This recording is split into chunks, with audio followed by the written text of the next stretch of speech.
नमस्कार दोस्तों। आज की इस वीडियो में हम बात करेंगे केंद्र सरकार के उस निर्णय के बारे में जिसमें केंद्र सरकार ने विंटर सेशन, जो देश की संसद का, पार्लियामेंट का बुलाया जाता है, एक परंपरा है कि देश में संसद के 3 सत्र, बजट सत्र, मानसून और विंटर सत्र के नाम से 3 सत्र बुलाए जाते हैं। लेकिन मौजूदा समय में केंद्र सरकार ने निर्णय लिया कि जो विंटर सेशन बुलाया जाना था इस बार, वो नहीं बुलाया जाएगा। और उसका क्या कारण केंद्र सरकार ने दिया, क्या मौजूदा समय में वो हालात हैं और क्या विशेष जरूरतें संसद का सत्र बुलाए जाने की हैं। न केवल एक परंपरागत सत्र सेशन जो हर वर्ष विंटर सेशन के नाम से बुलाया जाता है उसको बुलाए जाने की, बल्कि जो हालात पैदा हो रहे हैं, जो देश का अन्नदाता किसान केंद्र सरकार के उन 3 कानूनों के कारण इस कड़कड़ाती ठंड में सड़कों पर बैठने के लिए मजबूर है, केवल अपनी बात सुनाने के लिए उस बेदर्द और निष्ठुर हाकिम को, जिसने बिना किसान का, अन्नदाता का दर्द समझे, उसकी तकलीफ समझे, सिर्फ एक तरफा फरमान के माध्यम से किसानों के ऊपर वो 3 कानून थोपने का काम किया। अब एक और निर्णय के माध्यम से कि देश की संसद का जो विंटर सेशन बुलाया जाना था वो नहीं बुलाया जाएगा। यह देश की वही संसद है, वही लोकतंत्र का सबसे बड़ा मंदिर है, जहां प्रधान सेवक ने कभी नतमस्तक होकर उसको प्रणाम किया था, लोकतंत्र का मंदिर कहकर। आखिरकार बदलते समय के साथ मात्र 6 वर्ष के कार्यकाल में ऐसी क्यों परिस्थितियां पैदा हो गई कि एक सरकार को, जो दावा करती है कि लोकतांत्रिक व्यवस्था से एक बड़े बहुमत के साथ हमको चुनकर इस देश की आवाम ने इस देश की बागडोर सौंपी, वो एक चर्चा से क्यों भागने लगी। सरकार का तर्क है कि विंटर सेशन इसलिए नहीं बुलाया गया क्योंकि सर्दियों में जो एपिडेमिक कोविड-19 की स्थिति है वो और ज्यादा बिगड़ने का अंदेशा है, और ऐसे हालातों में यह निर्णय किया गया है कि संसद का विंटर सेशन नहीं बुलाया जाएगा। कांग्रेस के एक मेंबर पार्लियामेंट अधीर रंजन चौधरी, इन्होंने एक पत्र लिखा प्रहलाद जोशी, जो पार्लियामेंट्री अफेयर के मिनिस्टर हैं, उनको, और मांग की, क्योंकि देश में किसान आंदोलन के कारण ऐसे हालात पैदा हो गए कि एक विशेष सेशन बुलाया जाए पार्लियामेंट का, संसद का, और उसमें किसानों से जुड़े मुद्दे पर चर्चा कराई जाए। लेकिन इसके विपरीत सरकार ने निर्णय किया कि जो कन्वेंशनल, परंपरागत रूप से विंटर सेशन के नाम से सेशन बुलाया जाता है, उसको भी इस बार नहीं बुलाया जाएगा। आगे बजट सेशन जो बुलाया जाएगा उसी में चर्चा की जाएगी और उसी समय तक के लिए ये परिस्थितियां रोक दी गई। और सरकार ने सीधे तौर पर कोविड को कारण बताया। अगर वर्तमान समय की बात करें तो देश की जो संसद है वो लोकसभा और राज्यसभा से मिलकर बनी है, और लोकसभा में 543 चुने हुए मेंबर पार्लियामेंट हैं, सांसद हैं। और सरकार का तर्क है कि कोविड के कारण जो परिस्थितियां पैदा हो गई उसके कारण सेशन नहीं बुलाया जा सकता। आप खुद सोचिए, विचार कीजिए कि एक तरफ बिहार में चुनावी रैलियां जिनमें हजारों और लाखों की संख्या में लोग इकट्ठे हुए। राजस्थान में उपचुनावों के दौरान रैलियां, पश्चिमी बंगाल में जो रैलियां अभी भी चल रही हैं, इसके अलावा हरियाणा में उपचुनाव में, और मुख्यमंत्री हरियाणा ने भी ऐलान किया कि वो एक किसानों की रैली, जनसभा करेंगे। खुद प्रधानमंत्री जी ने जो वाराणसी में एक महोत्सव में हिस्सा लिया, हजारों और लाखों लोगों की गैदरिंग के प्रोग्राम किए जा सकते हैं, लेकिन कोविड के कारण जो देश की संसद है, जहां 543 मेंबर पार्लियामेंट ने लोकसभा में इकट्ठे होना है और इससे भी आधे राज्यसभा में है, जहां पुख्ता इंतजाम, हर तरह की व्यवस्था है, उसको पोस्टपोन कर दिया गया है। क्या सरकार द्वारा जो तर्क दिए गए वो जायज नजर आते हैं? अगर कोविड की ही बात करें तो जब मॉनसून सेशन जो 14 सितंबर को बुलाया गया, 14 सितंबर से 1 अक्टूबर तक चला, उस दौरान अगर कोविड की बात करें तो देश में 9,40,000 के आसपास एक्टिव केस थे, 9,40,705 समथिंग केस सितंबर, 14 सितंबर से और 1 अक्टूबर के बीच का जो आंकड़ा है। लेकिन आज जब यह विंटर सेशन बुलाया जाना था, जो अक्सर नवंबर के अंतिम सप्ताह या दिसंबर के प्रथम सप्ताह में बुलाया जाता है, दोनों इसका समय निकल चुका है। उस समय एक्टिव, सरकारी आंकड़ों के मुताबिक ही एक्टिव कोविड के केसों की संख्या 3,32,000 समथिंग है। 1/3 पर आंकड़ा पहुंच गया, लेकिन सरकार की तरफ से तर्क दिया गया कि देश के सबसे बड़े मंदिर, लोकतांत्रिक व्यवस्था में सबसे बड़ी ताकत, जहां आवाम ने चुने हुए नुमाइंदों को दी, निर्णय करने का, कानून बनाने का हक दिया, उसको कोविड के कारण बंद कर दिया गया। कितना हास्यास्पद है कि 543 लोग इकट्ठे नहीं हो सकते, लेकिन हजारों लोगों की रैलियां बंगाल, राजस्थान, हरियाणा, बिहार में हो सकती हैं। यही जब किसानों ने आंदोलन के लिए इकट्ठा होने का निर्णय लिया, इकट्ठा होना शुरू किया, उनके ऊपर जो जुल्म और ज्यादती कोविड के बहाने से की गई वो छिपी नहीं है। अगर सरकार 9 लाख कोविड केसों के समय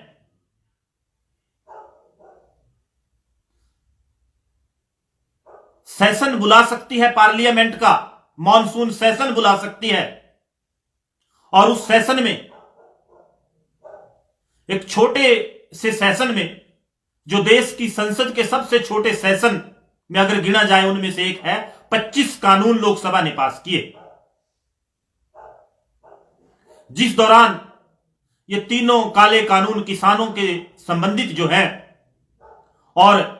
जो मजदूरों से, लेबर से संबंधित कानून, जहां मजदूरों के हकों पर भी कुठाराघात करने का काम किया गया, वो पास किए। 25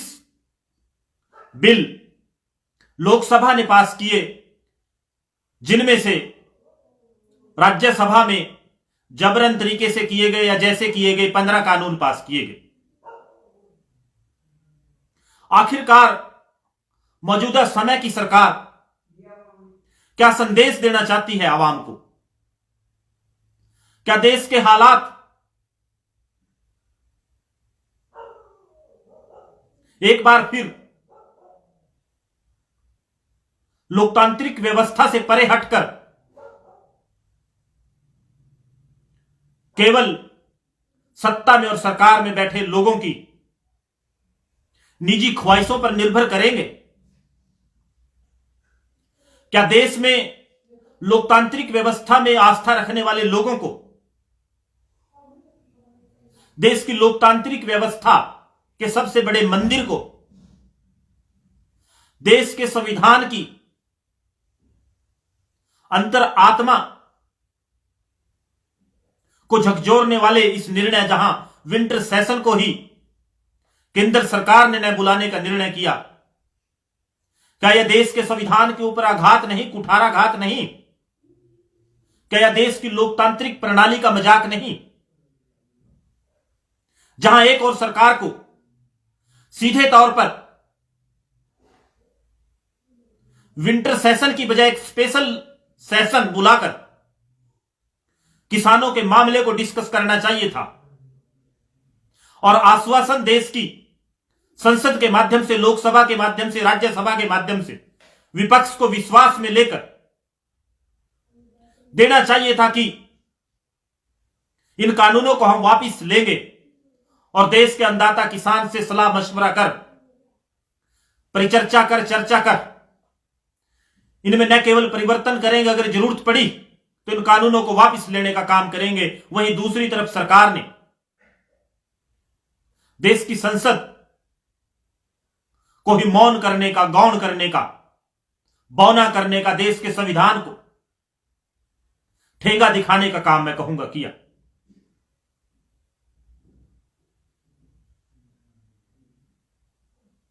किसान आंदोलन को इस कड़कड़ाती ठंड में, जहां सारे देश की आवाम घरों में दुबकी बैठी, 3 सप्ताह से ज्यादा का समय हो गया और 20 से ज्यादा किसान इस कड़कड़ाती ठंड में एक या दूसरे कारणों से अपनी जान से हाथ धो बैठे, मैं कहूंगा शहीद हो गए। लेकिन देश का चौकीदार कहूं, प्रधान सेवक कहूं, इस सब से बेखबर बिग बॉस की तरह एक कमरे में बंद, एक अलग ही दुनिया में न जाने कहां चैन की बंसी बजा रहा है। क्या एक लोकतांत्रिक व्यवस्था में जहां सारी ताकत आवाम के, जनता के हाथों में होती है और वो चुने हुए नुमाइंदों के माध्यम से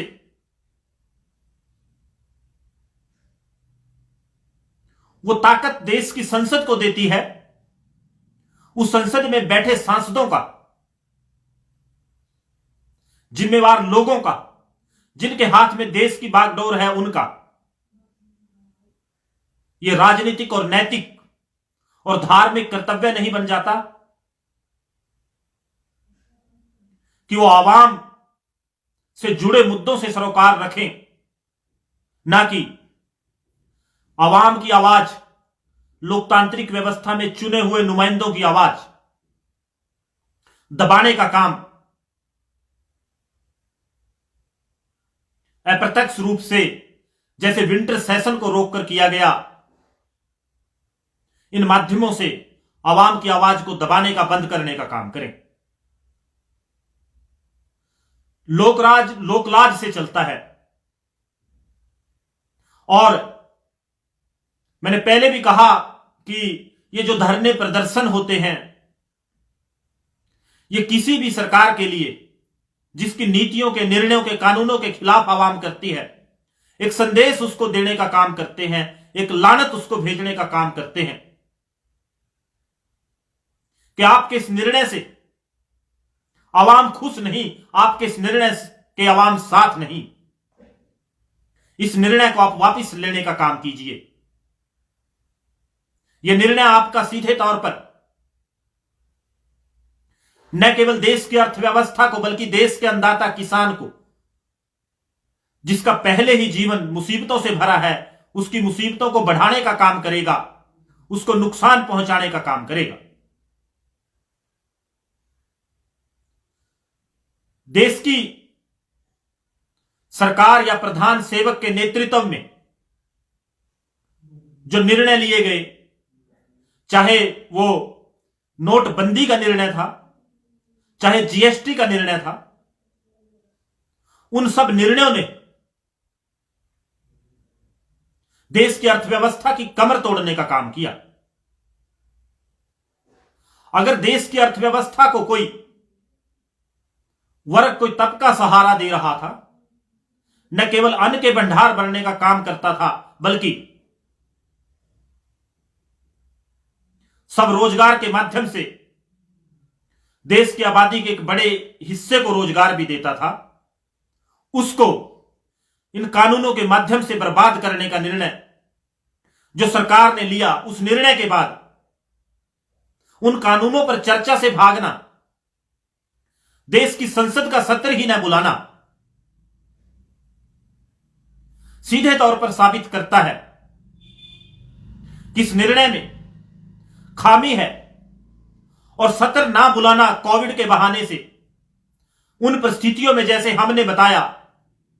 कि जब 9 लाख से ज्यादा केस थे तो मानसून सेशन बुलाकर 25 कानून पास किए गए, और जब 3 लाख के आसपास केस हैं, उस समय विंटर सेशन ना बुलाने का निर्णय कोविड का बहाना देकर किया गया। विभिन्न प्रदेशों में रैलियां सरकार की तरफ से की गई और की जा रही है। वो सीधे तौर पर सरकार की नीयत और नीति की ओर इशारा करता है, जो कि आवाम की और जनता के हित में नहीं है। लोकतंत्र में विश्वास करने वाले और लोकतंत्र बचाने का, संविधान बचाने का दम भरने वाले लोगों को मैदान में आने की जरूरत है। उन सब लोगों को जो विश्वास करते हैं कि इस देश में लोकतांत्रिक व्यवस्था रहनी चाहिए, अगर वो आज जब देश का अन्नदाता किसान सड़क पर बैठा है, सरकार को घेर रहा है, लोकतंत्र को बचाने की लड़ाई लड़ रहा है, उनके पास इससे बेहतर कोई अवसर लोकतंत्र बचाने का,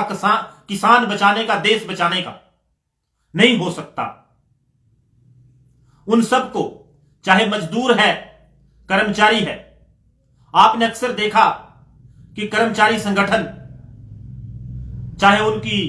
पुरानी पेंशन की मांग हो, पंजाब के समान वेतन की मांग हो, या दूसरे उनके मुद्दे हों, उनको लेकर सरकारों से भिड़ते रहते। लेकिन आज एक जो देश की लेबर क्लास है, मजदूर तबका है, उसके हकों पर भी, जैसे किसानों के हकों पर कुठाराघात किया, सरकार ने कुठाराघात करने का काम किया। अगर सरकार विंटर सेशन बुलाती, उसमें इन कृषि कानूनों पर चर्चा होती, तो देश की आवाम के सामने एक एक मेंबर पार्लियामेंट का चेहरा वो किसान कानूनों के हक में है या किसान के हक में है, सामने आ सकता था। सरकार सीधे तौर पर मैं कहूंगा कि बहानों के माध्यम से, चर्चा से भाग रही है, लोकतांत्रिक व्यवस्था का गला घोंटने का काम कर रही है। आज किसान की इस लड़ाई में मजदूर को किसान के साथ आने की जरूरत है, कर्मचारी को साथ आने की जरूरत है। जीएसटी और नोटबंदी की मार झेल रहे बाजार में बैठे हर एक छोटे व्यापारी, दुकानदार को किसान का साथ देने की जरूरत है। उस हर एक व्यक्ति को जो लोकतंत्र में विश्वास करता है, जो संविधान में विश्वास करता है, किसान के साथ मिलकर सड़कों को आबाद करने की, भरने की जरूरत है। तभी लोकतंत्र बचेगा, संविधान बचेगा, किसान बचेगा, देश बचेगा। धन्यवाद। जय हिंद, जय किसान।